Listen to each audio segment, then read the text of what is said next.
tired of this. Yes, ma'am.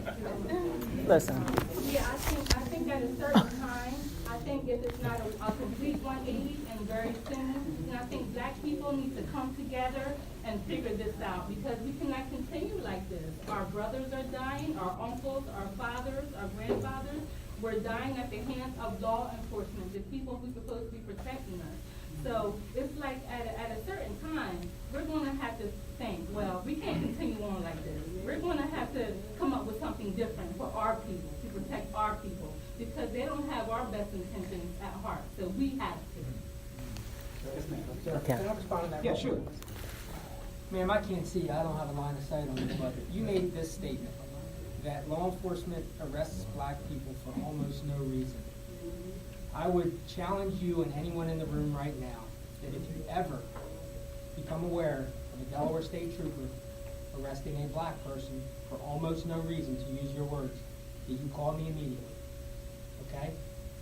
Because, Okay. let me finish. If that were to be the case, myself and my colleagues would find that completely unacceptable, okay? So I mentioned at the outset about, and maybe I didn't, I know we spoke this. When we have these kind of discussions and this kind of dialogue, I think our choice of words is very important. I'm shaking right now.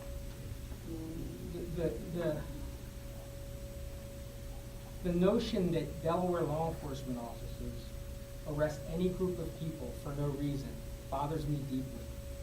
And you're obviously somewhat passionate right now. Maybe that's not exactly what you meant to say.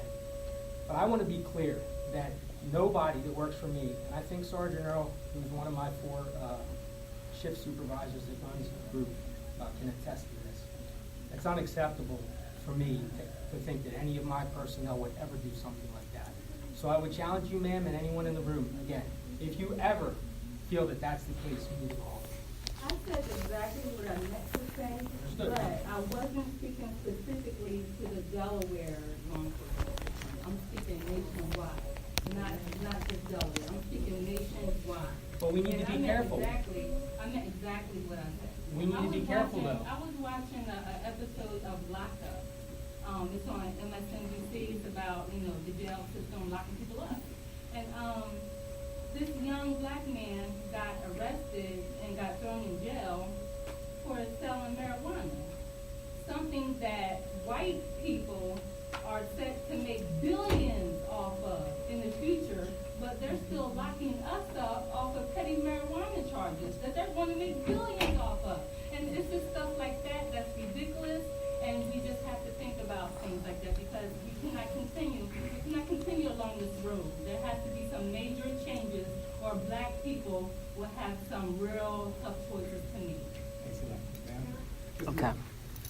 I'm going to stand up because I am from 19720. I grew up in 19720. I'm also a member here with Mark Zaretta of District 720.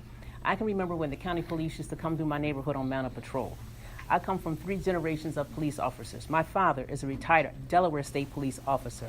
My husband was a county police officer. My daughter here was a Wilmington police officer as well as her husband, but now she's with the DOJ. So I can see it from both sides of the fence. So I can see it from the police officer's point of view, but I can also see it from a family's point of view. I think at the end of the day, both sides are scared, because as a young person, I think it is important for parents, it's imperative for parents to explain to them what the job of a police officer is, to explain to them, and even the police officers, to come into the schools like they used to. I know the county police are instrumental in a lot of community services programs. I'm not sure about Wilmington, I'm not sure about the state police. I know they have officers in the schools for safety reasons, but if children are taught at an early age the difference between a police officer as far as someone that wants to be their friend and not in a negative sight, that's where it's taught. Because if you're telling your small child that a police officer is bad, they're always going to think that. Just because you see someone arrested, a child has to know the difference between good and bad. A person may be arrested because they have done something wrong. Maybe they haven't done something wrong, but you have to see it from both sides. At the end of the day, I wanted all of my law enforcement family to come home to their family at the end of the day. I want to see all citizens' families come home at the end of the day. We all want our families safe and to come home at the end of the day. The difference here is we have to bridge the gap between the police department and the community. But what we can expect is for the police officers to raise our children. We are responsible for our own children. Don't call the police officer because you haven't raised your child right and they're sitting there showing their behind, okay? Make sure that you've done something. I mean, not all parents are perfect. Don't get it wrong. Children don't come with an instruction manual. They don't. And no matter what you do as a parent, there are some instances where you're going to have a child that's defiant. I'm not saying they're horrible, they're bad, they're going to be defiant. Children have peer pressure. The world is changing. You have social media. You have bullying. You have guns more readily available. Back then when we grew up, we were afraid of what, a baseball bat or a brick work? Pretty much. There was a fight at a house party, and it was done and over with. We didn't have to worry about somebody coming and shooting us in the back or doing whatever this stuff that people are doing these days. But we as parents have to do our job. The police officers can then do their job. We have to work together collectively as a community. Because this going back and forth, it doesn't matter. It doesn't matter what color you are. We all bleed red, okay? There's no blue blood, there's no black blood, there's no white blood, there's no yellow blood or orange blood. We all bleed red. At the end of the day, we love our families. We want to come home safe at the end of the day. We have to bridge the gap with the community. We have to be more instrumental in the community. If something happens in your community, say something. You can't have them come out there for something that happened that you called about and you want to remain anonymous or you want to give facts. Those are the facts. So we have to work together with the police community to do more. Don't just expect them to be your counselor. I mean, police officers are counselors. They're medical. I mean, you think about it. Teachers are the same way. I know we need somebody here from the education system. I agree with you. I think we need to have judges on this panel. I agree with that too. But we got to start small. Guess what? Delaware is the first state. We're a small state. So when you think about all the things that are happening all over the country, guess what? We got to start right here. We're too small of a state to deal with everything that's going on. Why don't we start right here? And hopefully it'll grow outward.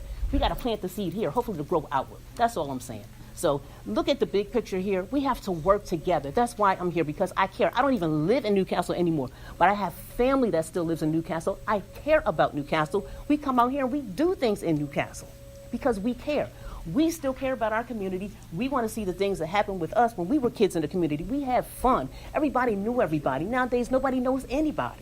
But you're fast and quick in a hurry to call the police on somebody for something you might not understand. So we have to bridge the gap in the community.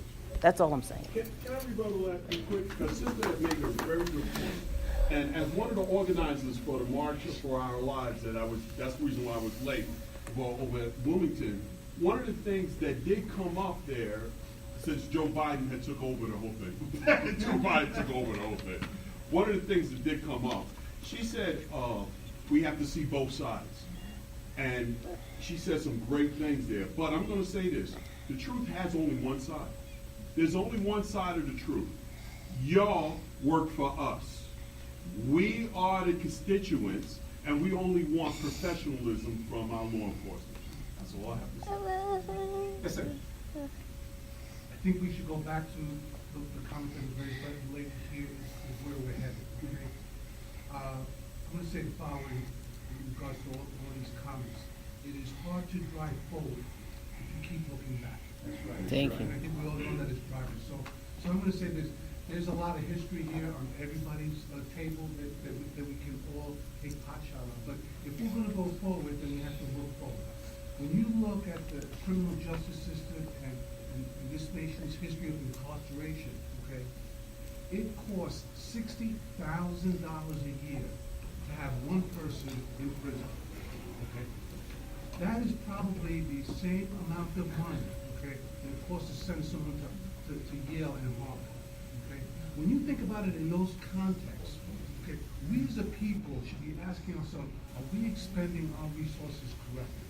Okay, because as the gentleman up front has said, you know, children are going to mimic what they see the most. Okay, and what they see consistently. I happen to live in West Center City in Wilmington only because I am an innocent person. I love the innocent, okay? And I thrive in the innocent. That's when I live there by choice. But I know that a lot of members in my community are grossly upset when they think about situations like known drug holders that have existed year in and year out. I think within all of our communities, we all know of a bad spot. Okay? And yet, year after year, it continues to be there and never goes away. And so we have to ask ourselves, well, shit, excuse me, well, if they're dealing drugs on, a block away, okay?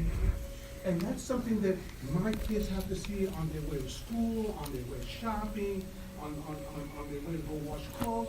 Well, what are they gonna take away from that? What are they gonna take away from that? But that maybe that's the norm. Because, let's face it, a lot of us in this country never travel more than 50 miles from where we're born. So if that's what we see, then that's what we learn. So it's incumbent upon all of us to understand our history. I think that's important so that we don't repeat it, okay? But we have to take away from it something that's going to benefit us. And there's so many moving parts to this, and I don't care whether you're black, white, or Hispanic. If we don't have these kinds of conversations, as sensitive as they are, and bring this out on the table, then we're never going to overcome this. So yes, there is a need for conversation. There's a need for leaving a lot of egos at the door. But I think the one thing that we can all say is nobody's clean here. Okay, I'm no more cleaner than the next person in the sense that maybe I should be on the phone, raising almighty heck about why is there drug dealing still going on 2 blocks away from me, and I've been living in the same community for 15 years. If I know they're dealing with drugs, then I'm hard pressed as to how my local police officer doesn't know that they're doing drugs. And then we ask ourselves, well, how do we get the community to bond with the police department? Well, as we clearly heard, it's all about performance, right? If we see people that are not performing, are we going to have faith and confidence in them? So we have to develop confidence in each other. And you're right that it's going to take a community that's going to talk to each other, okay? And some of us are not wanting to talk because maybe we know that kid that's on the corner cutting, okay? And we don't want to drop a dime on him. But if we let it go on, then it's affecting a child next door. The fact of the matter is, I don't care if you're making 6 digits, 5 digits, or living on food stamps. I do know this. None of us want their daughter to be raped, their mama to be raped, their house to be broken into, their car to be stolen. I think that's universal. I don't care what your economic status is. And you're right, we want to turn to people in group to provide us that, okay? But it's a hard dynamic. It's a very hard dynamic that's going on here. And so it calls for difficult conversations, but we're only going to achieve it if we move forward and not look back. Understand, there's a lot to see behind this. Thank you. Greetings, everyone. My name is Kadeem Ryder. I'm a student at Delaware State University. I'm 21 years old. I'm from the inner city of Wilmington. To be exact, second to Harrison, probably like the heart of the inner city. I've seen a lot growing up. I've seen a lot growing up. I've been through a lot growing up. And to his point, he was discussing, educating our youth. But when we educate our youth on what police officers do, I believe that when they see something different, like Brandon's talking about in the media, it changes their perception a little bit. It changes the way they look at police officers. It changes the way that they may handle police officers and things like that. I know me personally, I've had certain experiences where I've seen police officers perform great acts and perform horrible acts. I've seen police officers on 3rd and Harrison have a full-out brawl with individuals that live on that block. I was home over the summer. I had on regular clothes. I didn't have on any khakis, any shoes. I was sitting on my steps, sitting on my block. Cops literally stopped in the middle of the block. Can I see your ID? Can I see what you have? What are you doing out here? Sir, I live here. This is my residence. 209 North Harrison Street. This is my residence. I'm not sure why you're stopping me when there's a million different things going on. I just wasn't really too sure about that. And to go to a point about the youth, we talk about including the parents. It's all about the parents. It takes a village to raise a child. One person just can't do it. It takes a village of people. A village of people should be in that child's life. I talked to my grandma. She's 90 years old, grew up in Wilmington. She said, back in my day, in my community, everybody knew each other. Every day, we went outside, we swept our blocks, we made sure it was clean, made sure it looked presentable, we made sure it looked great for our people. It was about presentation, and that's what kept the community together. It takes a village to raise a child. And, I had individuals on my block who look up to me. They seen the cops come and stop me. Well, what is he doing? What is Mr. Kadeem doing? What did he do wrong? So that changed their perception of cops, because they see me out there trying to be great to the youth. And you also talked about having like an area where it's the same police officer in that area and they're supposed to know. I believe if that was really a thing, that police officer would have known that I'm a college student. That I'm a student leader on my campus. That I have a 3.4 GPA. That I do internships. I do a lot of community work. I work with Freedom Schools in the summer where I help youth, literally from my community, believe in themselves, thrive in themselves, believe that, you know, if Obama could be a black president,